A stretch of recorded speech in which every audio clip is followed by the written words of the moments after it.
আসসালামু আলাইকুম। দৈনিক সংবাদ দিগন্ত পত্রিকার নিয়মিত বিনোদন সংবাদের সাথে আমি ফারিয়া হেসান। চ্যালেঞ্জিং চরিত্রের অপেক্ষায় পরিমণি, এবার বিস্তারিত।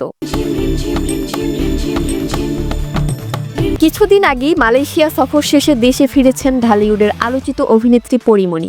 ফিরেই অংশ নিয়েছেন কয়েকটি নামকরা ব্র্যান্ডের ফটোশুটে।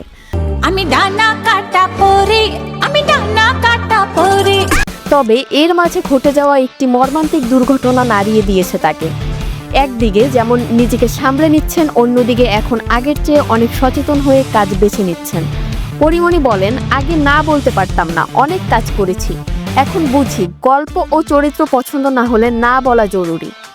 এমন সিদ্ধান্তের প্রতিফলন তার সাম্প্রতিক কাজের তালিকাতেই স্পষ্ট। সবশেষ তিনি চুক্তিবদ্ধ হয়েছেন নীরব হোসেনের বিপরীতে গোলাপ ছবিতে, যার ফটোশুটেও অংশ নেন দুজন। এর আগে সরকারি অনুদানে নির্মিত ডোডোর গল্প ছবির কাজ শেষ করেছেন, যেখানে তার বিপরীতে ছিলেন সাইমন সাদিক। পরিমণি এখন অপেক্ষা করছেন এমন গল্প ও চরিত্রের যা তাকে নতুন করে চ্যালেঞ্জ করবে। তার ভাষায়, আমি আর শুধু পর্দায় থাকার জন্য কাজ করি না, কাজটা মনে ধরতে হবে, তবেই সেটা করব। এদিকে বিশ্বস্ত সূত্র বলছে, ইতিমধ্যেই হাতে এসেছে কয়েকটি শক্তিশালী চিত্রনাট্য, তাই হয়তো শিগগিরই নতুন চমক নিয়ে পর্দায় ফিরবেন এই আলোচিত অভিনেত্রী।